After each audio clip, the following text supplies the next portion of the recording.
Yo traders, welcome to the tycoon mindset. तो आज हम देखते हैं कि टेक्नो फंडा बेसिस पे अभी हम लोग ने कौन कौन से स्टॉक्स खरीदे, उसके पीछे का लॉजिक क्या है, कब एंट्री ली थी, कब एग्जिट ली थी, और किस बेसिस पे हम लोग ने लिया था, और कौन से थोड़े बहुत रडार में हैं कि आगे आगे हम लोग लेने का देख रहे हैं। तो मैं आपको यहाँ पे सबसे पहले एक चीज़ दिखाना चाहता हूँ कि हमारे जो अकाउंट में हम लोग ने कौन कौन से स्टॉक्स बाय किए हैं लास्ट एक हफ्ते में। आप लोग को रिकमेंड किया हुआ है 30 जून को शॉपर स्टॉप लिया था, कर्नाटक बैंक 3 जुलाई को लिया था, वेल्सपन एंटरप्राइजेस 6 जुलाई को लिया हुआ था। ऑलमोस्ट सब आसपास वैल्यू पे लिए। ये 4,80,000 का लिया, 4,83,000 का लिया कर्नाटक बैंक, और ये लिया 4,23,000 का वेल्सपन एंटरप्राइजेस। तो ये सारे बाय किए हुए हैं मैंने। अब मैं आपको एक एक का बताऊंगा कि क्या रीजन है जिसको इस बेसिस पे बाय किया था, और फिर किस बेस क्या बेसिस पे हम लोग निकालेंगे, और मैं आप टेक्नो फंडा का क्या असली वो रीजन था जिस वजह से हम लोग ने इसको बाय करने की कोशिश की। तो सबसे सिंपल सी बात है, अगर मैं कर्नाटका बैंक आपको दिखाने की कोशिश करूं तो तीनों के ग्राफ देखने की कोशिश करिए। यहाँ पे इसका multi year all time high breakout है। ये वाला जो ब्रेकआउट है इसका कुछ 2008 का ब्रेकआउट है। 2008 के बाद ये कभी वापस आ नहीं पाया था, और अब जाके इसने बहुत अच्छे खासे से ब्रेकआउट दिया हुआ है। यहाँ पे देखने की कोशिश करिए, ये बार बार फेल हो रहा था, एक नीचे के लेवल पे जा रहा था, बट हाउएवर यहाँ पे एक चीज समझने की कोशिश करिए। हम लोग का ये रहता है यहाँ पे एक बार लेवल कोई टच करेगा कहीं पे, फिर उसके बाद आया, टच किया, फिर गिरा, फिर वापस टच किया, फिर वापस भागा। ये पर इसने ये फर्स्ट टाइम टच किया है 180 का, और फिर इसने ये तोड़ दिया। तो ये जरूरी नहीं होता कि एग्जैक्टली ये वाली लेवल को ही टच करे। इसकी जो लोअर लेवल है यहाँ पे बार बार रीटेस्ट कर रहा था, और ये वापस से 160 का यहाँ पे आने की कोशिश किया था।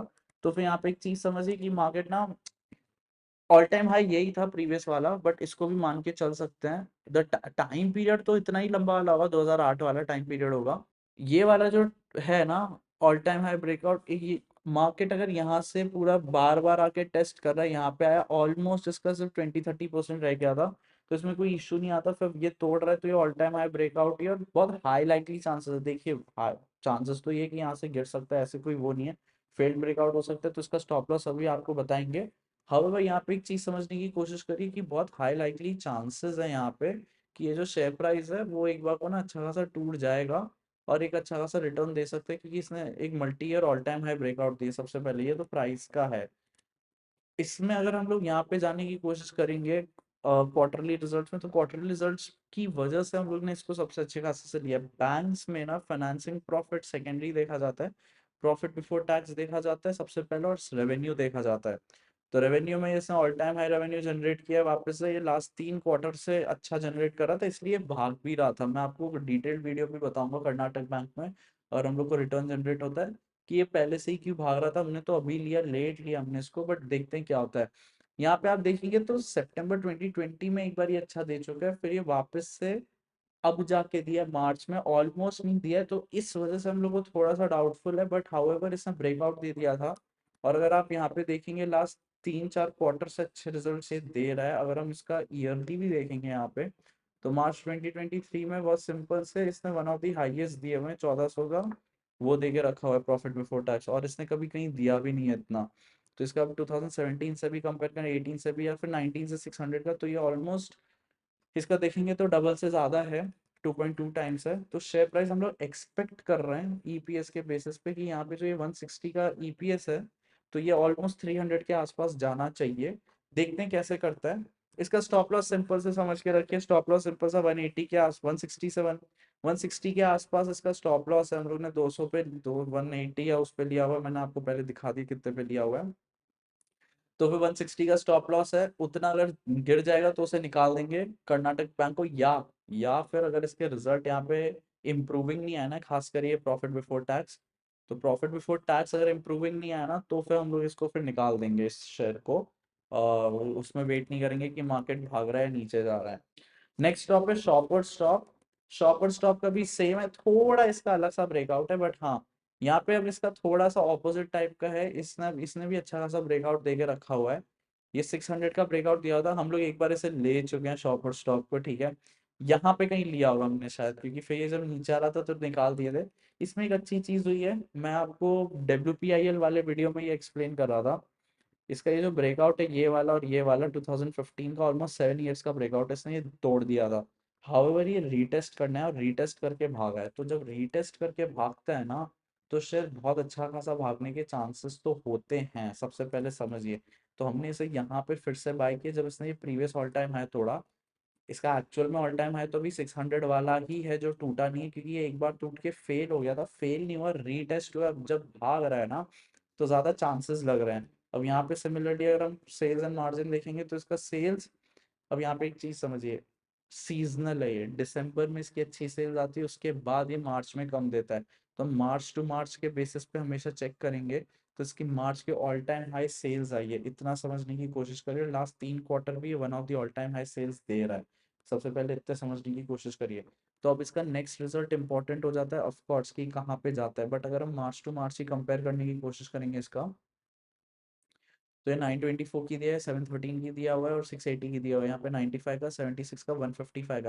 यहाँ पे लास्ट 4 क्वार्टर के इसके वो देखिए, ऑपरेटिंग प्रॉफिट। बैंक नहीं है तो ये ऑपरेटिंग प्रॉफिट में देख सकते हैं। जब एक सीजनल कंपनी आती है, बहुत सारी कंपनी सीजनल हो जाती है, दिसंबर में अच्छी सेल्स दे रही है, उसके बाद मार्च में खराब दे रही है।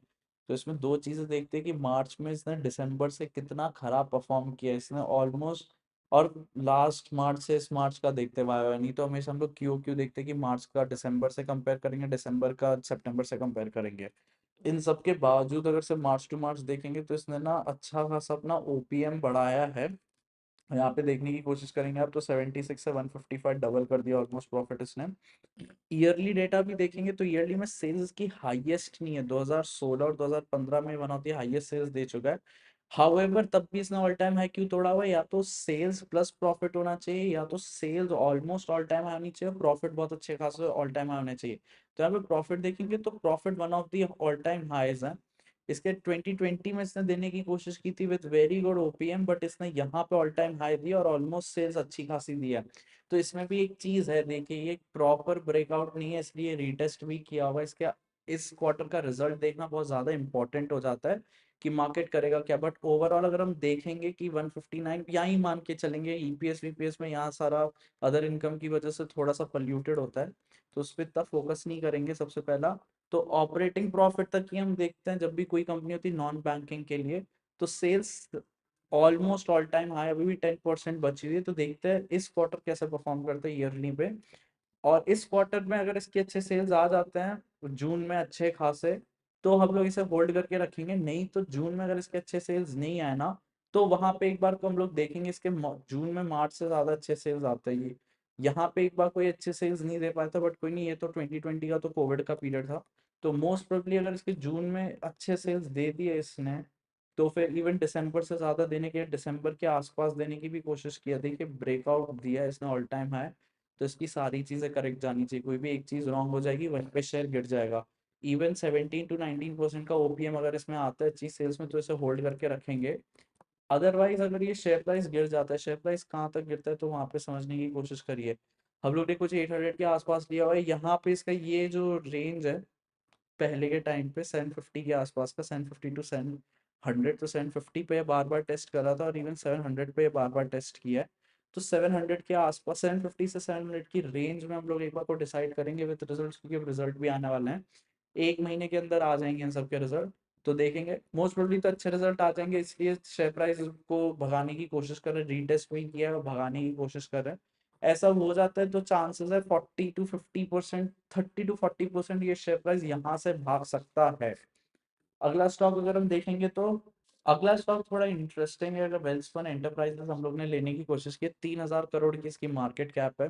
इसका थोड़ा सा हम लोग को अच्छा लगा है, सेम कर्नाटक बैंक जैसे इसका ब्रेकआउट है, मल्टी ईयर ब्रेकआउट है। ये इधर टेस्ट किया था बार बार, यहाँ पे टेस्ट किया, यहाँ पे टेस्ट किया। 2008 का ब्रेकआउट है, 2008-9 के बीच में, 6 और 9 के बीच में इसका ब्रेकआउट आया था। 2018 में ये कोशिश किया, फिर फेल हुआ। अब इसने एक बार तोड़ने की कोशिश की और थोड़ी बहुत रैली शुरू की है। अब यहाँ पे एक चीज देखने की कोशिश करिए, इसका जो रिजल्ट आया है वो ऑल टाइम हाई है, सेल्स ऑल टाइम हाई है। पहले इसने 2019 में देने की कोशिश की थी, बट अब ऑल टाइम हाई है। और ऑपरेटिंग प्रॉफिट भी अच्छा खासा आया हुआ है। नीचे अगर हम देखेंगे क्वार्टरली में भी, तो यहाँ पे देखने की कोशिश करिए। अब यहाँ पे इंपॉर्टेंट चीज ये हो जाती है, इसने all time high sales, all time high result दिया और ऑल टाइम हाई तोड़ दिया, इस वजह से हमने आंख बंद करके ले लिया ये स्टॉक को। और बहुत ज्यादा इंपॉर्टेंट हो जाता है ऐसे सारे चीजें लेना।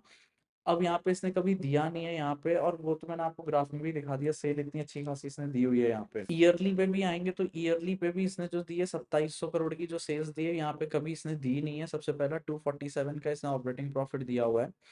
अब यहाँ सब इसने ये सब किया हुआ है, तो एक चीज यहाँ पे इंपॉर्टेंट हो जाती है, भागेगा कितना। तो 18-19 में ये जाके भागा था तो 179 था इसका और 105 था। तो या तो ऐसे यहाँ से डबल हो सकता है, या एटलीस्ट 50 to 60% इसके भागने के अच्छे खासे चांसेस हैं। सिर्फ ऑपरेटिंग ऑपरेटिंग प्रॉफिट अगर देखेंगे, एक्चुअल में तो हम लोग ईपीएस देखने की कोशिश करते हैं, ईपीएस में इशू क्या आ जाता है, यहाँ पे अदर इनकम इसकी अच्छी खासी आई हुई है। अब इसमें सेम दो रीजन हो जाता है, हर स्टॉक में हम लोग सेम चीजें ही देखते हैं, all time high sales, all time high profit, all time high share price अगर मल्टी ईयर तोड़ रहा है तो। अब इसमें एक बात ये आ जाती है, इसको अब अच्छी सेल्स देनी पड़ेगी। अब इतना समझिए, मार्च के बाद ये जून में अच्छे रिजल्ट देता है, मार्च के बाद इसमें वो केस में अच्छे से रिजल्ट नहीं दिए थे। एक बार अगर हम ऊपर का इसका ग्राफ देखेंगे तो वहां पे समझ आ जाएगा। इसके मार्च में अच्छे रिजल्ट आते हैं, ठीक है कोई बात नहीं, मार्च के बाद फिर से जून में अच्छे नहीं देता। अब इसका जून एटलीस्ट ऑल टाइम है होना चाहिए, जून इसका ऑलरेडी 2020 में एक अच्छा खासा दे चुका है, तो इसके ऊपर ही होना चाहिए इसका जून। तो जून, लास्ट जून में जो इसके थे रिजल्ट्स, उसके ऊपर ही इस जून में इसको आने चाहिए 690 का, ये यहाँ पे जो दिया हुआ है। तो इसको एटलीस्ट ये बीट करना पड़ेगा विथ अच्छा खासा प्रॉफिट। देखते हैं प्रॉफिट कितना होता है, अगर ये सब होता है तभी हम होल्ड करेंगे, नहीं तो मोस्ट लाइकली चांसेस हर बार नहीं होता, ये शेयर ऐसे भाग रहा है और अगर रिजल्ट आते हैं तो फिर ये ऐसे ही नीचे गिर जाएगा और वापस से इस रेंज में चला जाएगा, फिर अगर ऐसे वापस गिरना होगा तो गिर सकता है, ये हमने बहुत बार देख लिया है। तो यहाँ पे समझिए इसने ऑल टाइम हाई ब्रेकआउट, बहुत अच्छा खासा मल्टी ईयर ब्रेकआउट दिया हुआ है। तो यहाँ पे शेयर वाले पागल नहीं होते हैं, भगाना तो यहाँ भगा देते, यहाँ भगा देते, नहीं भगाए तो इसका मतलब इसके रिजल्ट बहुत हाई प्रोबेबिलिटी है कि आ जाए, नहीं आएंगे तो कोई बात नहीं, बट इतना समझने की कोशिश करिए कि बहुत अच्छे खासे चांसेस हैं। दो स्टॉक्स और है जो हमारे वॉच लिस्ट पे, एक बैंक ऑफ बड़ौदा है। बैंक ऑफ बड़ौदा में बस बात ये कि ये 1 लाख करोड़ की कंपनी है। बैंकिंग सेक्टर में तो चलो 1 लाख करोड़ कुछ होते नहीं है, बट स्टिल इतनी बड़ी कंपनी लेने से हम लोग सोचते हैं पहले। इसका भी एक अच्छा खासा ब्रेकआउट अभी होने ही वाला है और ऑलमोस्ट हो ही गया है। 200 का ब्रेकआउट पहले 2010-11 के आसपास दिया था, फिर उसके बाद इसने 13-14 के आसपास दिया, अब ये यहाँ पे आया है। तो इसको आप लोग वॉच लिस्ट में रख सकते हो अपने। और यहाँ पे अगर उसका क्वार्टरली रिजल्ट देखेंगे तो क्वार्टरली रिजल्ट की वजह से 27,000 करोड़ की जो इसने रेवेन्यू जनरेट किया विद इंटरेस्ट और 14,000 करोड़ का। तो यहाँ पे समझिए फाइनेंसिंग प्रॉफिट हम लोग सेकंड देखते हैं, नो डाउट इसका अच्छा है, हम प्रॉफिट बिफोर टैक्स देगा, प्रॉफिट बिफोर टैक्स यहाँ पे लास्ट 2-3 साल से ये one of the all time high दे रहा है। ईपीएस भी 10 का दे रहा है, सॉरी लास्ट 2-3 क्वार्टर से बहुत अच्छा खासा दे रहा है। इसका अगर हम लोग ईयरली कंपेयर करेंगे तो वहाँ पे थोड़ा सा समझ आएगा कि इसका जो ईपीएस है, यहाँ पे देखने की कोशिश करिए, ईपीएस का पहले 25 का आता था, अब वहाँ पे 28 का है। तो बहुत हाई लाइकली चांसेस है, जब इसका 2011-12 का भी मैंने आपको ब्रेकआउट दिखाया था ऊपर, वहां से इसने अपनी सेल्स तो बहुत बढ़ा ली है, ठीक है, उसके बाद अपने प्रॉफिट बिफोर टैक्स भी बहुत बढ़ा लिया, बट रीबैलेंसिंग हुई थी 2017-18 में, मतलब इक्विटी डाइल्यूट की गई थी, इस वजह से 6,000 करोड़ पे ईपीएस 225 का ही आ रहा है, 20,000 करोड़ पे 28 का आ रहा है, क्योंकि शेयर ज्यादा बांटे हुए थे ताकि रीस्ट्रक्चरिंग हो जाए बैंक्स की, खासकर पब्लिक सेक्टर बैंक्स की। ईपीएस के हिसाब से तो इसे 20-30% भागना चाहिए ऊपर, 250 का टारगेट आराम से हो सकता है जब ये तोड़े, पहले बात ना इसे ऑल टाइम हाई तोड़ने दीजिए। या अभी आप ले सकते हैं और उसका 190 से 180 का स्टॉप लॉस बना के रख सकते हैं, बट अगर स्टॉप लॉस हिट हो तो फिर वहां पे बेचना पड़ेगा। वापस से अगर आ रहा है ये शेयर स्टॉप लॉस हिट करके तो वापस से एंटर कर लीजिए, बट ऐसे नहीं कि मैं तो यहाँ होल्ड करके रखूंगा और ये नीचे गिरते चला जा रहा है, वो मिस्टेक मत करिए। और सेकंड, अगर इसके रिजल्ट अब वापस से अच्छे नहीं है तो फिर तो निकाल दीजिए, बट हाई लाइकली चांसेस इसके रिजल्ट अच्छे आ सकते हैं, तो ये हमारे नजरों में है। नेक्स्ट एक गोकुलदास एक्सपोर्ट, ये हमारे नजरों में अच्छा खासा 3,000 करोड़ की कंपनी, हम लोग थोड़ा 2,000 करोड़ से 20,000 करोड़ की मार्केट कैप की कंपनी तक का ही रखते हैं। इसका ब्रेकआउट यहाँ पे देखने की कोशिश करी, 2007 का ब्रेकआउट है, एक बार इसने दिया बट फेल हो गया, अब जाके इसने अच्छा खासा दिया है, ठीक है, ये समझिए, नहीं तो इसका ब्रेकआउट तो ऐसे तो 1 साल पुराना ही है, बट इसको ऐसे नहीं मान सकते, क्योंकि यहाँ पे बहुत सिंपल से देखने की कोशिश करिए ना, जो शेयर प्राइस है यहाँ पे जब आया था तब इसने यहाँ पे तोड़ने की कोशिश की बट फेल हो गया, फिर वहीं पे सस्टेन किया 400 की लेवल पे, अब जाके तोड़ रहा है। तो अब इसमें ना एक चीज है, ये हमारे नजरों में क्यों हमने लिया क्यों नहीं, क्योंकि इसके सेल्स इतने अच्छे आए नहीं है, सेल्स इंपॉर्टेंट हो जाते हैं। ऑफकोर्स सेम कर्नाटक बैंक जैसा हो गया इसका, कंपनी सीजनल नहीं है, पहली बात समझिए, और बहुत छोटी कंपनी थी, सीजनल नहीं होती, इसके 4 क्वार्टर इंक्रीजिंग है, फिर उसके बाद सेल्स कम हुई है, बट इसका जो ओपीएम है वो इंक्रीज हुआ है। तो यहाँ पे एक चीज है, इसको ब्रेकआउट इसलिए भी दे रहे हैं क्योंकि इसके प्रॉफिट्स ऑल टाइम हाई चल रहे हैं, हाउएवर हमने इसको लिया नहीं था, क्यों? क्योंकि इसके जो all time high profit last के नहीं तोड़े थे। तो अब ये समझिए ब्रेकआउट दे दिया, इसे नजरों में है, ये फेल्ड ब्रेकआउट भी हो सकता है, बट इसके अब रिजल्ट अगर अच्छे आए ना, तो यहाँ पे अगर इसको पहले तो हम चाहते हैं कि सेल्स ऑल टाइम हाई दे, सच बोले तो, और प्रॉफिट भी ऑल टाइम हाई दे, तब थोड़ा ना कंफर्ट होगा, नहीं तो इसको लेंगे नहीं, सिंपल सी बात है। चाहे इसको जितना भागना है भाग सकता है, कोई इशू नहीं है। हम लोग पहले इसमें लेके कमा चुके हैं, पहले हमने टेलीग्राम ग्रुप में भी बताया था, मोस्ट प्रोबेबली हमने यहाँ पे कहीं बताया होगा, और फिर यहाँ पे हम लोग निकले थे, क्योंकि यहाँ पे इसने ऑल टाइम हाई सेल्स दी थी, तब ये अच्छा खासा भागा था। अब ये जब साइडवेज गया, अब जब ब्रेकआउट दिया, तो इसके या तो चांसेस अच्छे रिजल्ट आने के, या फिर अगर इसके अच्छे रिजल्ट आए नहीं, तो या तो साइडवेज चला जाएगा, या तो यहाँ से नीचे चला जाएगा। तो एक चीज समझने की कोशिश करिए, अभी हम लोग का इन्वेस्टमेंट 4 से 5 लाख के बीच में होता है, वैसे ही किया हुआ है। शॉपर स्टॉप, कर्नाटक बैंक और वेल्सपन एंटरप्राइजेस है। तीनों में कुछ ना कुछ एक थोड़ा इशू आ रहा है, जो भी एंट्री ली है। तो फिर अब दो चीजें, या तो अगर ये गिरता है तो सबके स्टॉप लॉस हमने बता के रखे हो, या तो उस पर निकलेंगे, किसी के भी रिजल्ट खराब है तो निकल जाएंगे। फ्लैट रिजल्ट्स भी नहीं चाहिए, इतना समझने की कोशिश करिए। जब भी कोई शेयर प्राइस होता है, तो उसमें एक सबसे इंपॉर्टेंट बात क्या हो जाती है कि शेयर को ना all time high sales with very good sales growth, all time high profits, operating profits at least, और multi year all time high का शेयर प्राइस तोड़ना चाहिए। ये हम लोग हर हफ्ते वीडियोस बनाएंगे, stocks to be watched out for. कल भी एक ऐसा वीडियो आएगा कि कौन से स्टॉक में हमने कितना परसेंट प्रॉफिट कमाया था, तो उसमें भी मैं ये एक्सप्लेन करूंगा। तो ये सारा एक प्लेलिस्ट में भी बना के रखा हुआ है वीडियोस, टेक्नो फंडा एनालिसिस करके, उसमें आप देख सकते हैं। हर एक का सेम फॉर्मूला है। बैंकिंग में एक बार को हम लोग प्रॉफिट बिफोर टैक्स देख लेते हैं। तो ये सारे स्टॉक्स लिए हुए हैं, कुछ स्टॉक्स भाग चुके हैं, कुछ स्टॉक अभी भागेंगे, जो पुराने भी ले चुके हैं, मतलब एक महीने पहले। अभी ये सारे स्टॉक रिसेंटली लिए, इसलिए मैं सोचा इसमें मैं वीडियो बना के अपनी रीजनिंग बताऊं कि क्या है, क्या स्टॉप लॉस है, किस प्राइस रेंज पे हमने खरीदा हुआ है। मार्जिन पे शेयर लेके रखे हुए हैं, क्योंकि कुछ हम लोग को स्टॉक एफएनओ में, जो कैश था एफएनओ में डालना पड़ा था उसमें, क्योंकि हम लोग एफएनओ ट्रेडिंग भी करते हैं, तो उस वजह से इसलिए सारे मार्जिन में लेके रखे हुए हैं। बट जितना कैश उसमें डाला था, इतना कैश का ही शेयर का वो मार्जिन किया हुआ है, बाकी सारे कैश में ही हम लोग के शेयर रहते हैं। तो जैसे जैसे अब समझते जाइए, अब ना, अब हर हफ्ते मैं ऐसे वीडियोस बनाते जाऊंगा टेक्नो फंडा एनालिसिस के। ये हम लोग के बहुत सारे इसमें भी फेल हुए हैं, हम लोग को रिजल्ट्स, जैसे जेबीएम ऑटो करके है, उसके रिजल्ट्स हमें सही नहीं लगा, वो भागता गया शेयर, हमारे इसमें तो 3x हो गया है, 3 to 5, सो वो हमारा रह गया था। तो ऐसे कुछ शेयर रह भी जाते हैं, ऐसे नहीं सारे शेयर पकड़ पाते हैं, बट बहुत सारे शेयर चल के बहुत सारे नहीं भी चल पाए हैं। जैसे मैंने बताया था, शॉपर स्टॉक ने 2 क्वार्टर पहले भी लिया था, सेम अच्छे रिजल्ट्स थे, बट वो नीचे गिरा था तो निकलना पड़ा था। इनमें से कोई भी स्टॉक नीचे अगर गिरता है या रिजल्ट्स खराब होता है, आंख बंद करके निकल जाएंगे। थोड़ी रूथलेसनेस रखिए शेयर मार्केट में, किसी स्टॉक से ऐसे प्यार मत करने लगे कि ऐसा हो जाएगा। ट्रेडिंग की तरह इसको लेने की कोशिश करिए। हम लोग ज्यादातर 2 से 3 क्वार्टर ही रखते हैं, 1 से 2 क्वार्टर स्टॉक्स, तो उस हिसाब से रखिए। खराब रिजल्ट आ रहे हैं तो इन्वेस्टर मत बन जाइए। हर 60% शेयर के फॉल के पीछे 20% शेयर का भी फॉल आता है। सबसे पहले तो शेयर 20% गिर रहा है, उसके बाद ही 60% गिर सकता है। तो थोड़ी सी यहाँ पे रखिए कि अगर गिर रहा है शेयर, निकल जाइए, उसके बाद भाग रहे हैं तो वापस से री एंटर कर लीजिए, चाहे कम लॉट्स, कम शेयर्स लीजिए, 4 लाख की जगह 3 लाख का लीजिए, बट वापस से री एंटर करिए। तो इतना समझने की कोशिश करिए कि कैपिटल प्रोटेक्ट करिए। शेयर बहुत सारे मिल जाएंगे जो मल्टी बैगर हो जाएंगे, बट किसी भी शेयर को 60% 50% गिरे, आपकी कैपिटल 1 करोड़ की, वो भी 50% हो जाएगी पर शेयर। 1 लाख की हो तो वो भी 50% हो जाएगी पर शेयर। भागने के लिए 2x 3x कितना भी हो सकता है, बट एक से आप 10 करोड़ करो, 10 करोड़ का 50% 5 करोड़ होता है। तो समझने की कोशिश करिए। वहां से फिर जाने के लिए आपको फिर 2x करना पड़ेगा कैपिटल को।